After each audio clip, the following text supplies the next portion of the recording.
तो hello friends, कैसे हैं आप सब लोग। आई होप सब मस्त हो गए। फ्रेंड्स, आज के इस वीडियो में हम बात करने वाले बैंक निफ्टी और निफ्टी के मूवमेंट को आप कैसे पता कर सकते हो एमसेक्स के अनुसार। बैंक निफ्टी और निफ्टी किस साइड मूवमेंट करेगी कैसे पता कर सकते हो 5 मिनट पहले ही, क्योंकि इस वीडियो में जो आपको स्ट्रेटजी या ट्रिक बताऊंगा इसको यूज कर आप बैंक निफ्टी और निफ्टी की लाइव मार्केट में पता कर पाओगे मार्केट कब बेरिश होने वाली कब बुलिश होने वाली। सिर्फ आपको इस ट्रिक को यूज करना है जिस ट्रिक को मैं आपको बताने वाला हूँ, क्योंकि वीडियो थोड़ी लेंथी हो जाएगी। वीडियो को तभी वॉच करना तब आपके पास टाइम हो, अदरवाइज आप वीडियो को वॉच मत करना। वीडियो में आगे बढ़ने से पहले मैं आपसे एक छोटे से रिक्वेस्ट करना चाहूंगा, अभी तक भी आपने मेरे टेलीग्राम चैनल को ज्वाइन नहीं करा तो वीडियो डिस्क्रिप्शन में लिंक मिलेगी, आप मेरे टेलीग्राम चैनल को ज्वाइन कर लीजिएगा। और साथ में मैं आपको एक जानकारी और दे दूं, इस वीडियो का जो क्रेडिट देने वाला हूँ वो देने वाला MCX help Hindi YouTube channel को। तो आप इस वीडियो कंप्लीट वॉच करना, वीडियो पसंद आ जाए तो लाइक कर देना, चैनल को सब्सक्राइब जरूर कर लेना। टॉपिक आप स्क्रीन पे देख सकते हैं, बहुत ही इंपॉर्टेंट टॉपिक लिया है। एक ऐसा टॉपिक जो शायद आपको यूट्यूब पे या गूगल पे मिलेगा भी नहीं। तो दोस्तों आज का टॉपिक है व्हाट इज़ नेक्स्ट। नेक्स्ट इसी का नाम मार्केट है, क्योंकि हम चाहे फ्यूचर में ट्रेड करें या ऑप्शंस में ट्रेड करें, सबका हमें भविष्य को ही गेस करना होता है कि फ्यूचर में क्या होने वाला, उस हिसाब से हम ट्रेड बनाते हैं। तो यहाँ पे आप देख सकते हैं कि निफ्टी एंड बैंक निफ्टी में आगे क्या होगा, भविष्य कैसे पता लगाएं, चलती मार्केट में रिटेल इन्वेस्टर कहाँ फंसता है। तो इस पूरे टॉपिक को हम डीपली यहाँ पे डिस्कस करेंगे। और इसमें मार्केट में भी दोस्तों जैसे कि अभी हमने बताया ना कि व्हाट इज़ नेक्स्ट, इसी का नाम मार्केट है। तो मेरे कहने का मतलब है कि आप चाहे फ्यूचर में करिए, चाहे ऑप्शंस में करिए, एमसीएक्स में करिए, फॉरेक्स में करिए, करेंसी में करिए, किसी भी तरह की मार्केट में जाएंगे आपको इस क्वेश्चन से आपको फेस करना ही पड़ेगा, तभी आपको प्रॉफिट निकलेगा। क्योंकि भविष्य में क्या होने वाला है वही जब हम सही कर पाएंगे तभी हमें प्रॉफिट निकलेगा। लेकिन भविष्य में क्या होने वाला है उसको सही करने के लिए आज मैं आपको सिंपल 4 टिप्स दे रहा हूँ। और ये टिप्स इतनी इफेक्टिव है कि आपके जो 50% गलत ट्रेड होते थे वो बचेंगे, और जो आप जल्दी एग्जिट कर जाते थे उसमें भी आपको स्ट्रेंथ मिलेगी, प्रॉफिट मिलेगा। तो वीडियो बहुत इंपॉर्टेंट, बहुत डीप रिसर्च है, शुरू से लेकर लास्ट तक जरूर देखें। तो दोस्तों सबसे पहले हम इस क्वेश्चन को सॉल्व करने के लिए सबसे पहले 4 चीज़ों को हम यहाँ पे कंसीडर करेंगे, और ये बहुत सिंपल है, कोई भी कर सकता है। देखिए सबसे पहले लाइव मार्केट पैटर्न को यहाँ पे डीप स्क्रीनिंग करेंगे। इसका मतलब ये है कि हम डीपली 5 मिनट की कैंडल में ये ऑब्जर्व करेंगे कि मार्केट में किस तरह की स्क्रीनिंग यानी कि पैटर्न चल रहा है, नंबर 1। नंबर 2 हम ये देखेंगे कि केस एंड इफेक्ट, एक फार्मूला वाइकॉक का, तो इसको लागू करेंगे कि मार्केट में केस एंड इफेक्ट की क्या स्थिति है। नंबर 3 यहाँ पे हम देखेंगे एनर्जी फ्लो, ऊर्जा यानी कि स्ट्रेंथ, मार्केट में स्ट्रेंथ किस साइड में है। और नंबर 4 हम यहाँ पे देखेंगे कि एक कदम पीछे और एक कदम आगे वाला लॉजिक को अपनाएंगे। तो ये चारों चीज़ें हम इस वीडियो में एक एक करके डिस्कस करेंगे। उसके बाद हम चार्ट में जाएंगे और पिछले 4-5 दिन में जो भी बैंक निफ्टी या निफ्टी चली है उसको हम बैक टेस्ट करके आपको ये चीज़ें उस पर अप्लाई करके दिखाएंगे, तो आपको समझ में आ जाएगा कि हमारी गलती। दोस्तों टॉपिक आगे डिस्कस करने से पहले मैं आपको कुछ दिखाना चाहता हूँ। यहाँ पर आप देख सकते हैं ये मैंने बैंक निफ्टी के स्क्रीनशॉट लिए हैं, और यहाँ पे 5 मिनट टाइम फ्रेम का सिंपल कैंडलस्टिक के स्क्रीनशॉट है, अपनी चार्ट में मिला लीजिएगा। तो यहाँ पे देखिए 9 बजे से लेके और ये 3:30 बजे तक की पूरी मार्केट का स्क्रीनशॉट यहाँ पे लिया गया है, 9:15 बजे से 3:30 बजे तक का। ठीक है, आप इस स्क्रीनशॉट को आप ध्यान से देख लीजिए। ये उसके एक दिन का पहले का स्क्रीनशॉट है। अब आप देख सकते हैं इस दिन मार्केट में किस तरह से चल रही थी, यानी कि ये थर्सडे का है। उसके बाद आप देखेंगे तो यहाँ पे देख सकते हैं कि ये 9:15 बजे से इतना स्क्रीनशॉट जो है तो ये बुधवार का है। तब स्क्रीनशॉट इसमें 4-5 दिन का मैंने लिया है।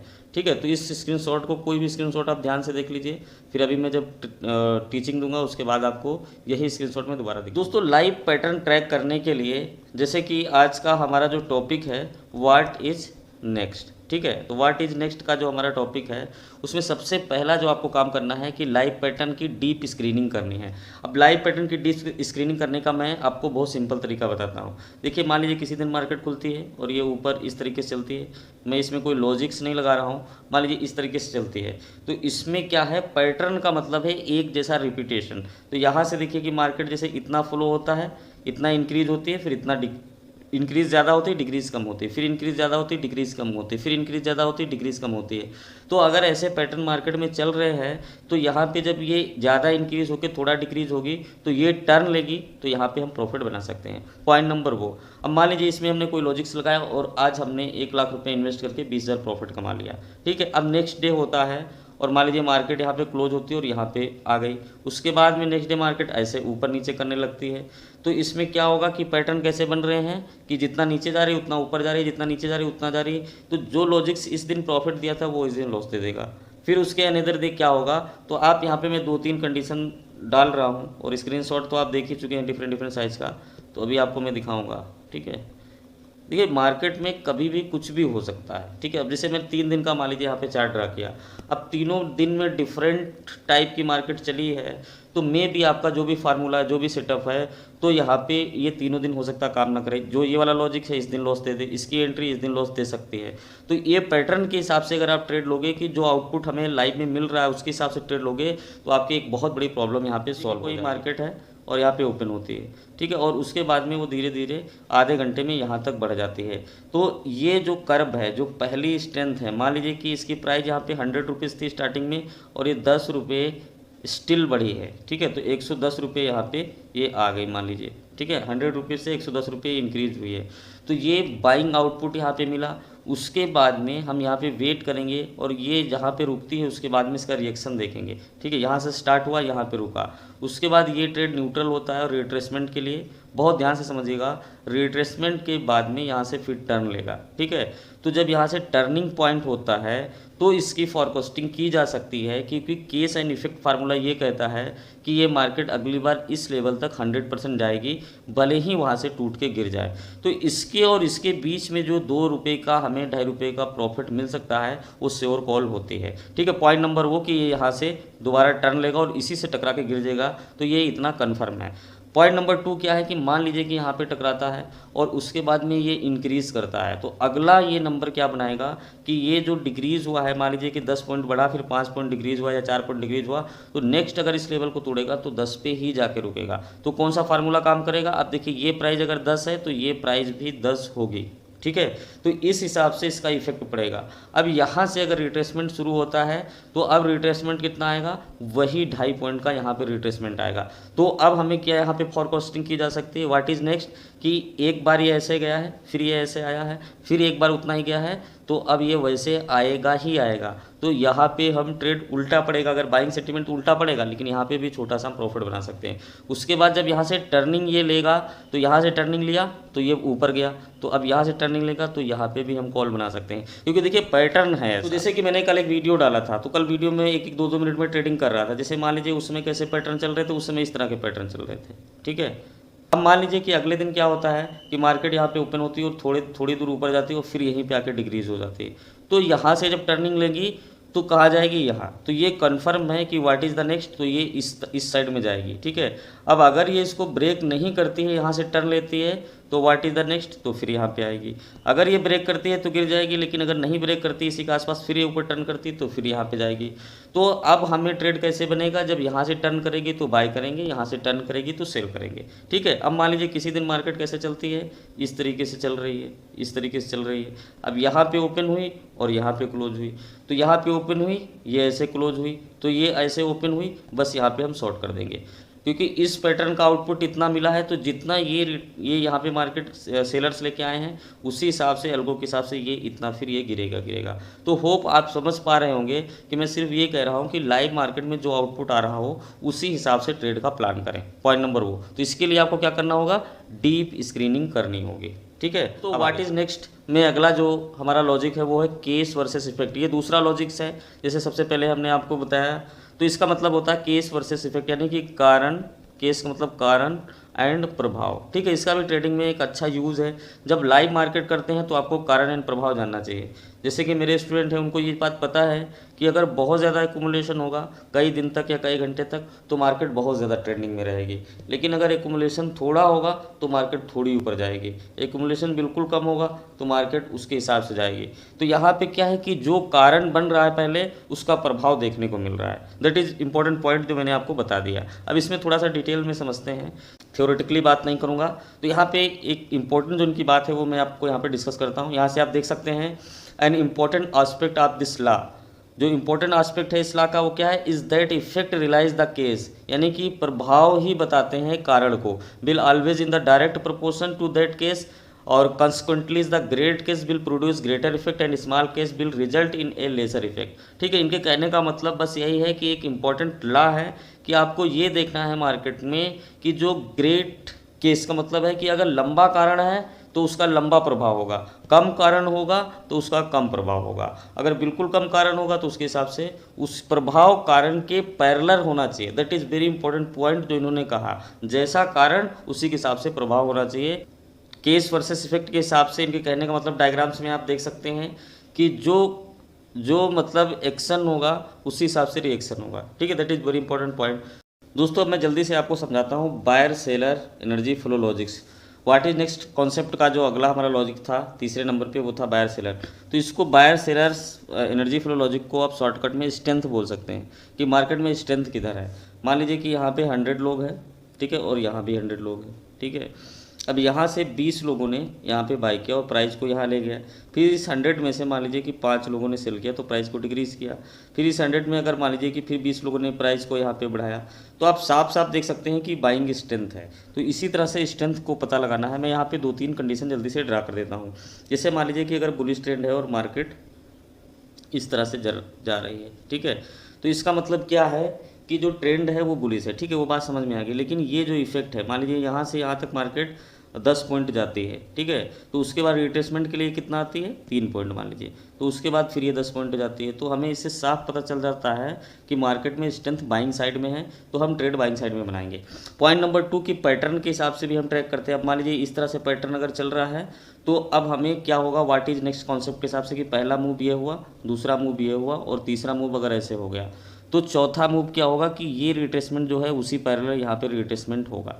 तो यहाँ पे पांचवा मूव जब ऊपर की तरफ जाएगा तो यहाँ पे हम बाय करेंगे क्योंकि स्ट्रेंथ बाइंग साइड में है। ओके, तो एनर्जी फ्लो का मतलब ये है कि पैटर्न को ट्रैक करो और फिर स्ट्रेंथ को फॉलो करो। तो पैटर्न कभी भी चेंज हो सकता है। मान लीजिए कि पैटर्न, मान लीजिए मार्केट ओपन हुई ऊपर गई तो उसके बाद नीचे आई और उसके बाद व्हाट इज नेक्स्ट कॉन्सेप्ट के हिसाब से अगर ये टर्न लेती है तो यहाँ पे जो कॉन्सेप्ट है उसके हिसाब से 100% यहाँ जाएगी। तो अब ट्रेड कैसे बनाएंगे, अब ट्रेड में क्या स्ट्रेंथ है, 50% स्ट्रेंथ है बाइंग की, 50% सेलिंग की है। तो इस टर्निंग पॉइंट पे बाय करेंगे, यहाँ पे टर्निंग पॉइंट पे अगर टर्न होती तो फिर यहाँ पे आएगी। तो इस पैटर्न में यहाँ पे ट्रेड करेंगे, स्ट्रेंथ लेवल 50% है, ठीक है। इससे पहले जो बताया था उसमें बाइंग सेंटीमेंट थे।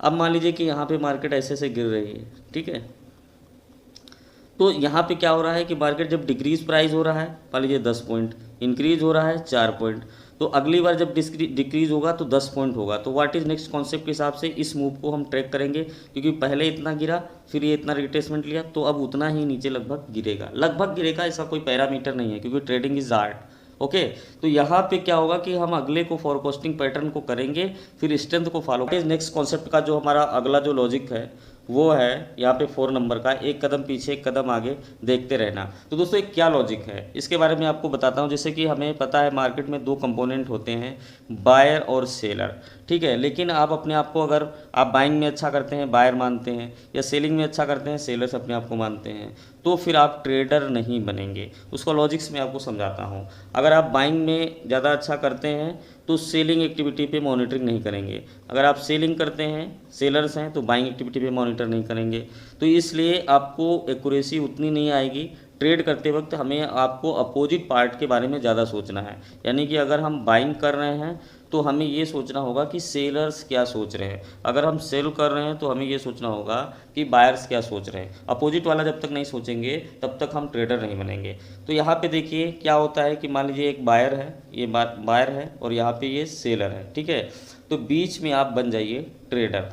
ट्रेडर के लिए आपको क्या करना होगा कि बाइंग एक्टिविटी पे मॉनिटरिंग करनी है, सेलिंग एक्टिविटी पे मॉनिटरिंग करनी है, ठीक है। दूसरी बात आपको जो पहले लॉजिक्स बताए गए हैं कि आपको स्ट्रेंथ देखनी है, आपको सबसे पहले पैटर्न को पता लगाना है। पैटर्न आपका क्लियर हो गया, पैटर्न में स्ट्रेंथ ढूंढनी है, वो ढूंढ लिया। केस वर्सेस इफेक्ट वाला फार्मूले को अप्लाई कर लिया, कितना केस हुआ उसका कितना इफेक्ट हुआ, और उसके बाद में आपने स्ट्रेंथ देख ली कि मार्केट में क्या स्ट्रेंथ है। तो अब अगर आप ट्रेडर बने हैं तो अगर सेलिंग स्ट्रेंथ है तो आप सेल साइड बैठ सकते हैं, अगर आप बाइंग स्ट्रेंथ है तो बाइंग साइड बैठ सकते हैं। लेकिन जो लोग ऑप्शंस में ट्रेडिंग करते हैं उनके पास सेल के लिए कैपिटल नहीं होता है। तो हम ये नहीं कह रहे हैं कि आप अगर बायर हैं तो सेल करें, सेल करना इंपॉर्टेंट नहीं है, हमारी सेलिंग बन रही है हम नहीं करेंगे, लेकिन ये सेलिंग एस्पेक्ट समझना that is very important point, ठीक है। तो आप अगर बायर हैं ऑप्शंस में बाइंग करते हैं तो इसका मतलब ये नहीं है कि आप सेलिंग करना जरूरी है, लेकिन सेलर क्या सोच रहा है वो आपको जानना जरूरी है। तो इसलिए हमेशा ट्रेडर बनिए, बीच में रहिए, एक कदम आगे एक कदम पीछे का मतलब अभी मैं आपको चार्ट ओपन किया है और जल्दी से जल्दी मैं आपको समझाने की कोशिश करता हूँ। टॉपिक बहुत इंपॉर्टेंट है।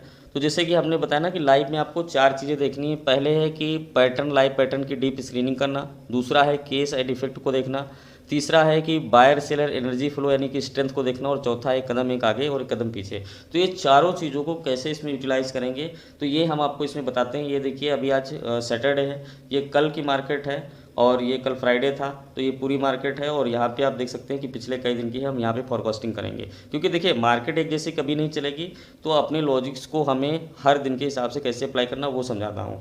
तो सबसे पहले लाइव पैटर्न क्या है। अब यहाँ पे सिंपल मैंने 5 मिनट की मैं सेटिंग दिखा देता हूँ, कोई इसमें सेटिंग नहीं है, ये 5 मिनट की सिंपल कैंडल लगाई हुई है मैंने, ठीक है। आप अपने प्राइस में भी लगा सकते हैं चार्ट में।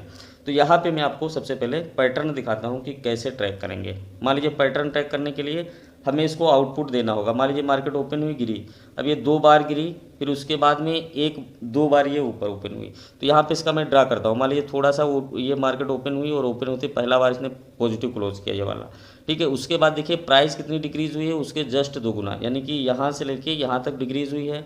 और उसके बाद अगली बार प्राइस 2 बार में कितनी इंक्रीज़ हुई है, इतनी, जैसे ये 2 ग्रीन बार मैंने, फिर कितनी डिक्रीज़ हुई, फिर उसके दुगनी डिक्रीज़ हुई, तो फिर कितनी इंक्रीज़ हुई, उसके आधी, फिर डिक्रीज़ कितनी हुई, उसके दुगनी।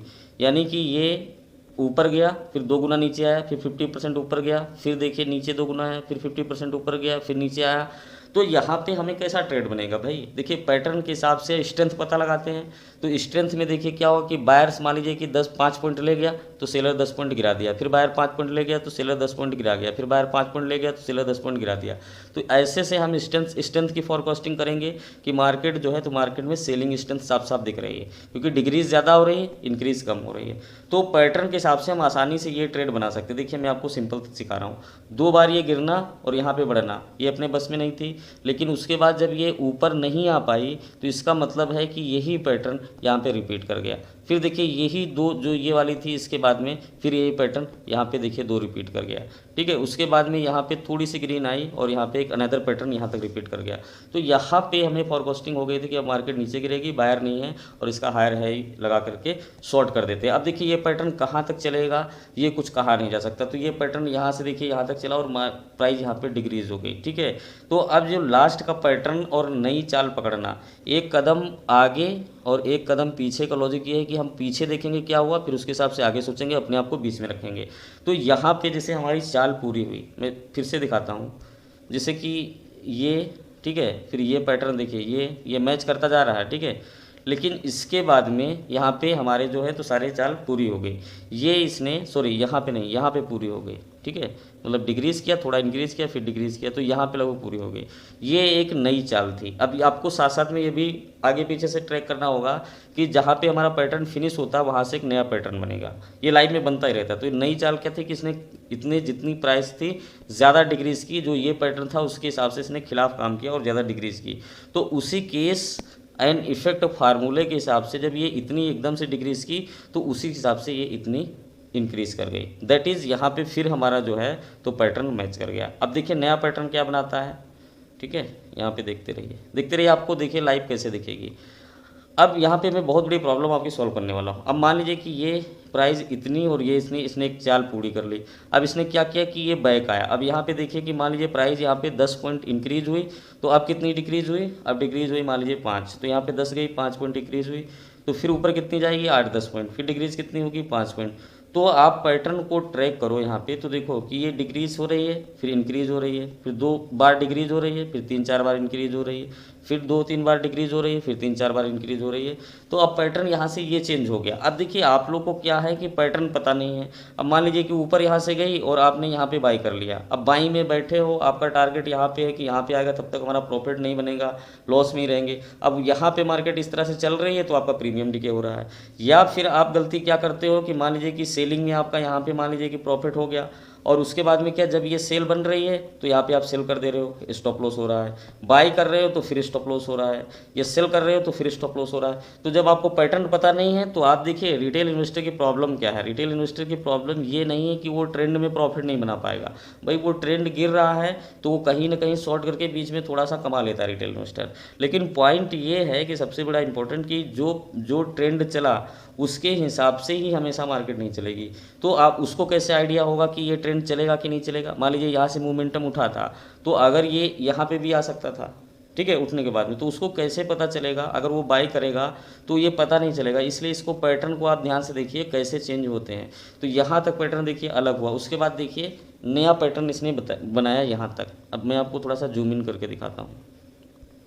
देखिए यहाँ से यहाँ तक एक पैटर्न है, और उसके बाद यहाँ से यहाँ तक एक पैटर्न है, और यहाँ से यहाँ तक लगभग एक पैटर्न है। ठीक है, उसके बाद देखिए फिर इसने नया पैटर्न चेंज किया, और नया पैटर्न जब चेंज किया तो फिर वही चीज़ें मैच करेंगी। अब नया पैटर्न भी इसने क्या किया, ये यहाँ तक फुलफिल हुआ, तो देखिए ये कैंडल्स देखिए, फिर देखिए रेड यहाँ पे धड़ाम से गिर गई, फिर ये 3-4 कैंडल देखिए, फिर रेड देखिए धड़ाम से गिर गई। तो ये दोनों में ये चौपी मार्केट चली, फिर एक बड़ी रेड कैंडल बनी, फिर 3-4 चौपी मार्केट बनी, ये पैटर्न बना। तो अब हमारा मुद्दा क्या है कि हम ये नहीं आपसे करें कि हम इसमें यहाँ पे सेल करके बहुत बड़ा प्रॉफिट बना सकते हैं, लेकिन अगर ये पैटर्न हो गया और उसके बाद इस चीज़ का फिर यहाँ पे रिपीटेशन हो रहा है, तो फार्मूला क्या कहता है कि फिर धड़ाम से गिरेगी। तो इस प्राइस पॉइंट पे यहाँ पे हम ट्रेड ले सकते हैं। ठीक है, तो ये चीज़ आपको देखनी पड़ेगी। दूसरा मुद्दा ये है कि इसमें अगर इस तरह से बना है और हमने यहाँ पे शॉर्ट की है और इस तरह से फिर पैटर्न बन रहा है, तो यहाँ पे हमें डरने की ज़रूरत नहीं, क्योंकि मार्केट ऊपर तो जाएगी नहीं, पैटर्न के हिसाब से चलेगी। उसके बाद देखिए आगे देखिए यहाँ पे ये ऐसे गिरा, और उसके बाद में यहाँ से जा करके और शाम को यहाँ पे मान लीजिए क्लोज हो गई। ठीक है, तो ये फ्राइडे को हो गया, तो इसमें आप समझ सकते हैं। अब आप खुद इस चार्ट को देखिए तो आपको दिख रहा होगा कि इसमें गलतियाँ नहीं होंगी। ठीक है, उसके अगले दिन मैं थोड़ा समझाने की कोशिश यहाँ पे करता हूँ। अब देखिए जैसे इस तरह की मार्केट चल गई, सुबह ओपन होती है, रिटेल इन्वेस्टर कहाँ उसको सही ट्रेड होगा, उसको तो बहुत कन्फ्यूजन ही रहता है। मान लीजिए कि ये यहाँ पे चली, अब देखिए डिग्रीज और इंक्रीज। ठीक है, अब यहाँ पे इंक्रीज हो रही है, डिग्रीज हो रही है, तो पैटर्न देखिए कैसे मिल रहे हैं, सेम टू सेम यहाँ पे रिपीटेशन होते रहते हैं। मैं थोड़ा जूम करता हूँ। ठीक है, यहाँ पे देखिए इसका ये स्मॉल इफेक्ट, ठीक है, फिर ये थोड़ा इसके बराबर गया। अब इस प्राइस को ब्रेक किया, तो ये देखिए ये इतना पैटर्न अपने आप में एक है, और ये पैटर्न को ब्रेक किया, और फिर इस पैटर्न को, और फिर इस पैटर्न को। तो अब देखिए पैटर्न कैसे बन रहा है। ठीक है, मैं आपको बता रहा हूँ। मान लीजिए कि यहाँ पे ये गया और उसके बाद रिटर्न इतना हुआ, उसके बाद ये इतना गया, तो यहाँ पे अगर कोई रिटेल इन्वेस्टर बाई करेगा तो उसका प्रॉफिट नहीं होगा, यहाँ पे कोई बाई करेगा तो प्रॉफिट हो जाएगा, क्योंकि पैटर्न नहीं समझ पा रहा। अब इसके बाद देखिए ये कर्व ऐसे गई है, उसकी जस्ट उल्टा कर्व ऐसे बनी है, तो पैटर्न कैसा चल रहा है, ऐसा पैटर्न फिर ऐसा पैटर्न। तो अब उसके बाद में ऐसा पैटर्न होगा, उसके बाद फिर ऐसा पैटर्न होगा। तो इसमें क्या है कि जब ये ऐसे गया और यहाँ पे सेल बना, तो यहाँ पे मैं शॉर्ट कर दूंगा, क्योंकि अब ये नीचे गिरेगा। तो अगर हम पैटर्न को, उसके बाद देखिए कैसे पैटर्न चल रहे हैं, साफ साफ दिख रहा है। मान लीजिए कि ये ग्रीन भाग रहा है 1-2 बार, फिर देखिए 5-6 रेड डिक्रीज करता, धीरे धीरे प्राइस डिक्रीज कर रहा है, फिर देखिए एक बार ग्रीन भाग रहा है, फिर 5-6 प्राइस को डिक्रीज कर रहा है। तो यहाँ पे देखिए फिर इसके बाद 2 बार भागा, फिर 5-6 डिक्रीज कर रहा है, फिर थोड़ा भागा, फिर डिक्रीज कर रहा है। तो that is very important point कि आपका जो पैसा लूज होता है वो लूज इसी सिनेरियो में होता है, इसी मार्केट में यूज़ होता है, क्योंकि यहाँ से मोमेंटम उठा, आपने यहाँ बाय कर लिया, अब बाय कर लिया, गिर गया। अब अगर आपको पैटर्न नहीं पता, फिर मोमेंटम उठा, फिर आपने बाय कर लिया, फिर वो गिर गया। तो ये जो लॉस है थोड़ा थोड़ा 5-5 हज़ार रुपये का जो 10 बार लॉस होता है, और एक बार आप 10-20 हज़ार रुपये से निकाल भी लेंगे ट्रेंड में, तो ऑल ओवर आपका 30 हज़ार लॉस में रहेगा। तो इसलिए आपको ये फॉरकास्टिंग करनी पड़ेगी कि पैटर्न क्या है और केस वर्सेस इफेक्ट क्या है। अब देखिए ये, अब मैं थोड़ा जूम इन कर रहा हूँ। अब देखिए जैसे ये कैंडल 3 चल रही, उसके बाद एक ग्रीन भाग जा रही, फिर 3-4-5 चल रही, एक ग्रीन भाग जा रही। तो ऐसे पैटर्न में मैं क्या करूँगा कि मैं अगर कभी बाय करूँगा तो ये जो पहली ग्रीन है, या फिर जब यहाँ से रेड होती है, जैसे यहाँ पे रेड है, या यहाँ पे रेड है, या यहाँ पे रेड है, क्योंकि अगर ये पैटर्न चला और ये गया है, तो देखो ये ग्रीन गई, फिर 5-6 रेड बने, फिर ये ग्रीन गई, तो अब 5-6 रेड बनेंगे, तो ये हमारा ट्रैकिंग हो जाएगा, क्योंकि अब हमें इसमें प्रॉफिट निकालेंगे। ठीक है, उसके बाद केस वर्सेस इफेक्ट में देखिए कि मार्केट जो है तो यहाँ तक ट्रैक में चली, उसके बाद देखिए अचानक से इतनी गिरी है, और जितनी गिरी है उस हिसाब से ऊपर चली गई। तो दोनों चीज़ें समझ में आ गई। तो इसमें ट्रेड वैसे बन नहीं रहा था। अब यहाँ पे हम ये नहीं, अब यहाँ पे हम एक गलती नहीं करेंगे जो आप लोग करते हैं, वो भी मैं बता दे रहा हूँ कि जैसे यहाँ पे पहला मूव हो गया और मार्केट उतने ही नीचे गिर गई, तो अब ये दूसरा मूव होगा, मैं यहाँ ट्रेड नहीं लूँगा, फिर ये पैटर्न पकड़ूंगा, तीसरा मूव होगा, ट्रेड नहीं लूँगा, चौथा मूव होगा, ट्रेड नहीं लूँगा, क्योंकि ये सारे फेक मूव हैं, इसमें ऊपर जाने वाले नहीं है, पैटर्न नहीं कह रहा कि ये ऊपर जाएगा। ठीक है, तो इससे हम ये आइडिया लगा सकते हैं कि मार्केट ट्रेंडिंग है या पैटर्न में चल रही है। तो यहाँ पे देख सकते हैं कि 9:15 बजे उठी, 9:40 पे यहाँ पे 9 बजे खुली। ठीक है, तो यहाँ पे खुलते ही कुछ प्रॉफिट बुकिंग होती, कुछ होती है, लेकिन आपको जो इंपॉर्टेंट चीज़ है वो मैं दिखाता हूँ। ठीक है, देखिए मान लीजिए यहाँ पे 4-5 कैंडल देखिए यहाँ पे बनी, और उसके बाद एक इतना बड़ा ट्रेंड आया। तो इतना बड़ा ट्रेंड का मतलब है कि मान लीजिए अगर मार्केट 10 पॉइंट ऊपर भागी, तो उसके बाद डिग्रीज कितनी हुई, मात्र 2 पॉइंट। मान लीजिए 1-2 पॉइंट। तो अब अगर ये भागेगी तो ये 10 पॉइंट के आसपास भागना चाहिए। तो दोबारा कितनी भागी, मान लीजिए यहाँ से यहाँ तक भागी ये 10 पॉइंट, तो दोबारा कितना भागी, मान लीजिए 5-6 पॉइंट भागी, उसकी आधी स्ट्रेंथ रहेगी। ठीक है, फिर डिग्रीज कितनी हुई, बिल्कुल थोड़ी सी, उसके बाद उसकी आधी स्ट्रेंथ रहेगी। तो यहाँ तक एक पैटर्न चला, मतलब बाइंग सेंटीमेंट थे। अब ये इसने नया चाल बदला, तो नया चाल इसने क्या किया कि जब ये इसने नया ये पैटर्न बनाया तो इसका अपोजिट क्या होगा, इसका उल्टा होगा। ठीक है, पैटर्न का मतलब क्या है कि अगर ऐसे चलेगा तो इसके अपोजिट फिर वो वैसे चलेगा। ठीक है, कर्व उल्टा बनेगी। या फिर अगर 2 बार 3 बार गिरेगा तो 3 बार ऊपर उठेगा, फिर 4 बार गिरेगा तो फिर 3 बार उठेगा। तो जो भी पैटर्न चलेगा, तो यहाँ साफ साफ लग रहा है कि यहाँ पे एक ट्रेड अच्छा बन सकता था और उसके बाद में यहाँ पे भी बाइंग सेंटीमेंट थे। तो इसका मतलब कि यहाँ तक कि तो हमें मार्केट में अच्छा प्रॉफिट मिल सकता था। अब जैसे ये डिक्रीज हुआ तो ये नया चाल है। जब जब देखिए आपकी गलती क्या होती है, मार्केट चल रही है, आपको यहाँ पे एंट्री ली और यहाँ पे प्रॉफिट बुक कर लिया, उसके बाद वो क्या करता है, नया चाल बना देता है, तो आप लोग फंस जाते हो। तो इसलिए नए चाल पे वेट करो, उसके इफेक्ट पे काम करो, केस पे वेट करो, इफेक्ट पे काम करो। ठीक है, और उसके बाद में देखिए ये ऐसे गिरा तो उस हिसाब से ऐसे उठा, फिर ये 3 पॉइंट गिरा तो ये 3 पॉइंट, अब ये 3 पॉइंट गिर के रुक गया है। तो भाई उसके बाद में अगर ये घूमता है जैसे यहाँ पे, तो क्या ये बाइंग में 10 पॉइंट नहीं भागेगा? क्योंकि अगर ये 3 पॉइंट से ही गिरा है तो इसका इफेक्ट कितना होगा, 3 पॉइंट होगा या 4 पॉइंट होगा। तो जब तक नया चाल नहीं आता है तब तक उसमें फंसना नहीं है। जैसे यहाँ पे आप देख सकते हैं कि जैसे ये है, ये इतना लंबा ट्रैप हुआ और इसका जैसे यहाँ से ये इतना लंबा गया, ये ट्रेड देखिए। ठीक है, तो इसका मतलब ये है कि जब भी अभी इस रेंज को ये तोड़ेगा तो जितना लंबा ये गया है उतना लंबा जाना चाहिए। ठीक है, तो इससे हम फॉरकास्टिंग कर लेंगे। दूसरी बात है जो केस एंड इफेक्ट की बात है, तो यहाँ पे देखिए कि कितने बार इंक्रीज हो रहे हैं। जैसे एक बार गया, 2 बार इंक्रीज हुआ, 2 बार डिक्रीज हुआ, 1 बार इंक्रीज हुआ, 3 बार डिक्रीज हुआ, 3 बार बढ़ा, 1 बार गिरा, 3 बार बढ़ा, 1 बार गिरा। तो इसमें इस मार्केट में अगर रिटेल इन्वेस्टर फंस के अपना लॉस करता है, क्योंकि उसको हर बार लगता है कि ये मौका है, लेकिन हर बार मौका नहीं है, हर बार मुसीबत भी बन सकती है। लेकिन इस पैटर्न के बाद में अचानक इसमें क्या हुआ कि एक कारण उत्पन्न हुआ और ये मार्केट अचानक यहाँ पे फ्लो हो गई। ठीक है, तो अब अगर यहाँ से रिजेक्शन मिलेगा तो कम टू द पॉइंट, यहाँ पे ये कन्फर्म आएगी। तो देखिए साफ साफ ट्रेड दिख रहा है यहाँ पे, आप धुंधली आंखों से देखिए, ये ऐसे ऊपर गया है तो इसका रिजेक्शन क्या होगा, सीधे वही आएगा। तो यहाँ पे अगर बेरिश सेंटीमेंट मिलते हैं, वैलिडेशन होता है, that is very important point कि ये शॉर्ट में जाएगा। उसी हिसाब से आप नीचे ट्रैक करिए।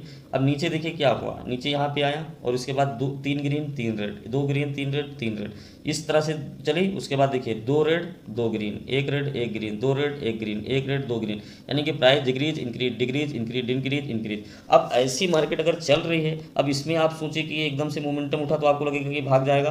तो ये पहला कदम देखते रहिए कि उसके पहले क्या हो, उसी हिसाब से आगे आपको फॉरकास्टिंग करनी है। ठीक है, अब देखिए पहला इसने क्या किया, पहला देखिए इसने ये केस डाला, इतनी सिनारियों में आप देखिए खुद की इसने एक बार यहाँ पे मूवमेंट किया तो जस्ट उसका इफेक्ट यहाँ पे देखने को मिला। ठीक है, उसके बाद में क्या किया मार्केट ने, उससे बड़ा एक मूवमेंट यहाँ पे किया तो उसका जस्ट इफेक्ट देखिए यहाँ पे देखने को मिला। तो केस वर्सेस इफेक्ट फार्मूला क्या है कि अगर मार्केट इतना प्राइस भगेगी तो पहला स्टेप क्या है कि वो इतने पे आ सकती है, दूसरा स्टेप क्या है कि अगर वो इतने पे आएगी तो वो लौट के उतने पे जाएगी, तीसरा स्टेप क्या है कि अगर इतने पे आएगी और लौट के इस लेवल को तोड़ेगी तो सीधे इतनी प्राइस और ऊपर जाएगी।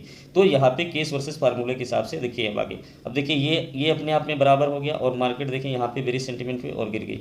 ठीक है, गिरती चली गई उसी हिसाब से। तो अब यहाँ पे फिर आगे देखिए कैसे सेंटीमेंट बन रहे हैं। यहाँ पे देखिए जैसे मार्केट मान लीजिए कि ये इतनी प्राइस इंक्रीज हुई और एक बार डिक्रीज हुई, तो फिर जब ये बुलिश बनेगी तो इस पार्ट को देखिए यहाँ पे लगभग उतना ही प्राइस इंक्रीज हुआ।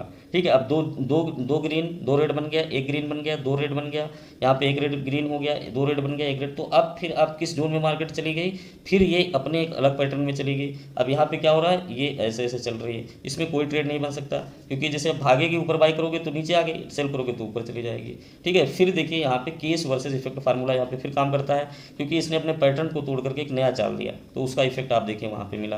अब आप लोग की गलती क्या होती है कि जैसे शॉर्ट करते हो मार्केट गिरी और उसका जो इफेक्ट होता है ऊपर की तरफ उसमें आपका स्टॉप लॉस हो जाता है।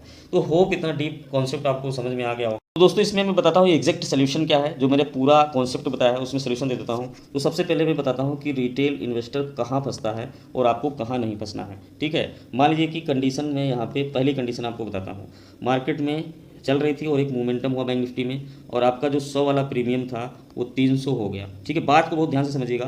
और आप मान लीजिए 120 रुपये प्राइस पे पकड़े थे और 220 रुपये 250 रुपये बेच दिए, बीच में आपने अच्छा मुनाफा 1 लाख रुपये लगा के 15-20 हज़ार का मुनाफा गेन कर लिया। Okay, are you getting my point. अब आपके साथ होगा क्या कि आप उसके बाद में क्या होता है कंडीशन 1 में कि यहाँ पे मान लीजिए कि मूव हुआ, इसके बीच में आपने 10-20 हज़ार कमा लिए और मूव थोड़ा सा यहाँ पे सस्टेन किया, 5-10 मिनट फ्लैग पैटर्न बनाया और उसके बाद में फिर एक ज़बरदस्त मूव आया, फिर आपने यहाँ पे ट्रेड किया, बहुत अच्छा प्रॉफिट बनाया, फिर थोड़ा सस्टेन किया, फिर ज़बरदस्त मूव आया, तो क्या हो गया कि ऑल ओवर मार्केट ही बुलिश हो गई, राइट। और आपने यहाँ पे 1 लाख लगा के आज 50,000 कमा लिया, बहुत अच्छी बात है।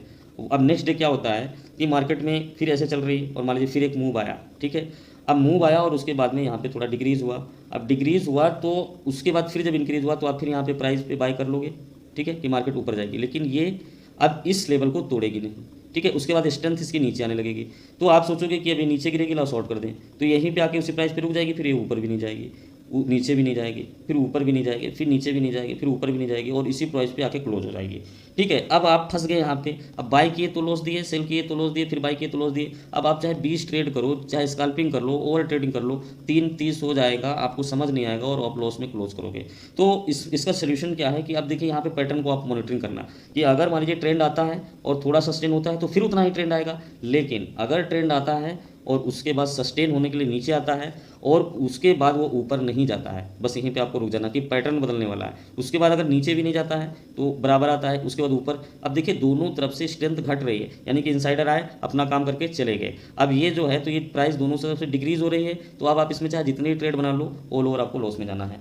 तो आपके साथ गेम क्या हो गया कि पहले दिन मार्केट भागी थी, थोड़ा सस्टेन हुई थी तो ऊपर गई थी, आपको प्रॉफिट मिला, फिर सस्टेन हुई, फिर ऊपर गई तो प्रॉफिट मिला, लेकिन ये पैटर्न आपको नहीं पता था, तो इसमें आके आप फंस गए और वो 50,000 बड़े बड़े ट्रेड में वो भी दे दिए, घर का भी दे दिए। मान लीजिए कि ट्रेंड नीचे गिरा और गिरने के बाद इसने इतना बड़ा पुल बैक्स लिया, ठीक है। अब पुल बैक्स लेके ये दोबारा जाएगी तो यहाँ तो कंफर्म जाएगी, लेकिन हो सकता है कि इस पूरे प्राइस को फिल करे तो और नीचे जाए, या हो सकता है यहाँ से और ऊपर आ जाए। अब देखिए क्या होता है मोस्टली कि ट्रेंड एकदम से गिरा और उसके बाद में इसने एक बार केस वर्सेस इफेक्ट के हिसाब से एक बार रिट्रेसमेंट के लिए यहाँ आया, उसके बाद दूसरा फ्लो इसके नीचे भी नहीं गया, ऊपर भी नहीं गया, तीसरा फ्लो भी नहीं गया, और यहीं पे प्राइस डिक्रीज दोनों तरफ से होने लगी और आपकी ट्रेड फंस गई। अब आप शॉर्ट कर रहे हो, ऊपर नहीं जा रहे, नहीं कर रहे हो, तो इस एरिया में जब आप लॉस दे दिए और मार्केट न्यूट्रल हो गई, फिर 2 बजे के बाद में फिर वो मोमेंटम एक तरफ हो गया, तो अब यहाँ ट्रेड करने के लिए कैपिटल नहीं है, क्योंकि बीच एरिया को आप नहीं पकड़ पा रहे हो, बीच जो पैटर्न है उसको नहीं पकड़ पा रहे हो, ठीक है। तो आपको सबसे पहले ये समझना होगा कि क्या करना है। तो स्टेप 1 सबसे पहले आपको डीप स्क्रीनिंग करनी है, और डीप स्क्रीनिंग में आपको क्या देखना है कि मार्केट में क्या आउटपुट, कैसी भी चल रही हो, डजेंट मैटर, आउटपुट क्या आ रहा है। फिर आउटपुट में आपको व्हाट इज नेक्स्ट वाले कॉन्सेप्ट के हिसाब से, एक बार ऐसे गया, ऐसे आया, तो अगली बार अगर टर्न होगा तो यहाँ पे कंफर्म जाएगा, ठीक है। आप इसको लाइव में जैसे मैंने चेक कराया कि वो पैटर्न रिपीट करते हैं, तो इस कॉन्सेप्ट को पहले पैटर्न को करना, तो एक बात हो गई कि पैटर्न को ट्रेस करना है, ठीक है, लाइव में क्या आउटपुट है। दूसरी बात आपको है केस वर्सेस इफेक्ट। मान लीजिए कि अगर 2 कैंडल ऊपर इंक्रीज हुई और फिर 2 कैंडल डिक्रीज हुई, तो अगले बार अगर वो बढ़ेगा तो आप ये सोचो कि वो हवाई जेट बन जाएगा, तो नहीं जाएगा, क्योंकि देखिए केस वर्सेस इफेक्ट, पिछला कारण इतना हुआ तो इसका इफेक्ट इतना आएगा, फिर इतना आएगा, फिर इतना आएगा, फिर इतना आएगा, फिर इतना आएगा, और एक बार मान लीजिए मार्केट यहाँ पे इतनी भाग गई तो उसकी रिपीटेडली फिर उतना ही गिर जाएगी। तो यहाँ पे केस वर्सेस इफेक्ट के सिस्टम को भी अप्लाई करेंगे कि मार्केट में अगर इतना कारण हुआ तो उसका प्रभाव इतना ही पड़ना चाहिए, ठीक है। अगर अचानक इतना हुआ तो उसका प्रभाव इतना पड़ सकता है, तो इस लॉ को फॉलो करेंगे। तीसरी बात जो हमने आपको बताई है वो आपको बताई है कि स्ट्रेंथ को फॉलो करेंगे। स्ट्रेंथ मतलब कि अगर प्राइस ऊपर डिक्रीज हुई ज़्यादा और ऊपर ज़्यादा जाती, नीचे कम आती, ऊपर ज़्यादा जाती, नीचे कम आती, तो साफ साफ पता चल रहा है कि भाई इस स्ट्रेंथ बाइंग साइड में है। 3 चीज़ें हो गई। चौथा हमने जो बोला कि एक कदम आगे एक पीछे, का मतलब ये है कि पीछे हम देखेंगे कि क्या कारण हुआ, उसके बाद उसका इफेक्ट अगला क्या होगा, पीछे क्या कारण होगा, उसके बाद उसका अगला इफेक्ट क्या होगा, और नई चाल क्या होगी। नई चाल का मतलब यहाँ पे है कि मार्केट हमेशा मान लीजिए इस पैटर्न में गई और फिर रिपीटेडली इस पैटर्न में आई, तो अगली बार मान लीजिए कि वो इस पैटर्न में चली गई, तो नया चाल क्या हो सकता है कि अगर रिपीट करेगी तो फिर वहाँ से आ सकती है, और यहाँ से फिर करेगी तो ये नया चाल हो गया। उसके बाद इसने क्या किया कि यहाँ पे नीचे आई और उसके बाद यहाँ ऊपर गई, तो ये अब इसका नया चाल ये हो गया।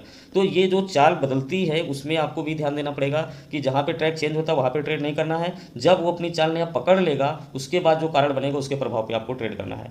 कुल मिला के कहना क्या मतलब बस यही है। तो आई होप कि आपको ये डीप कॉन्सेप्ट समझ में आ गया होगा, और अब आपकी बैंक निफ्टी ऑप्शंस में आप इस चीज़ को अप्लाई करके देखिए, फ्यूचर में देखिए 70% जो आपकी इनवैलिड गलत एंट्री होती थी वो आपकी ज़रूर इसमें आपको आराम मिलेगा। तो वीडियो को यहीं पे वाइंड अप करते हैं, और होप कि आपको टॉपिक अच्छे समझ में आ गया होगा, और 1 2 3 4 स्टेप को अगर फॉलो करते हैं तो व्हाट इज़ नेक्स्ट वाला कॉन्सेप्ट आपको समझ में आएगा। इसमें थोड़ी प्रैक्टिस करनी पड़ेगी, लेकिन मैं ये उम्मीद करता हूँ कि इस पूरे वीक में जो भी आप, अगर आप ये वीडियो देखे हैं तो 70% जो आपका गलत ट्रेड बन जाता था निफ्टी ऑप्शन या फ्यूचर में वो बचेगा, और जो आपके लॉस के अलावा जो प्रॉफिट कम होते थे तो इस चीज़ से आप प्रॉफिट भी अपना 30% बढ़ा पाएंगे। तो ये होप ये जानकारी आपको काफ़ी अच्छी लगी होगी।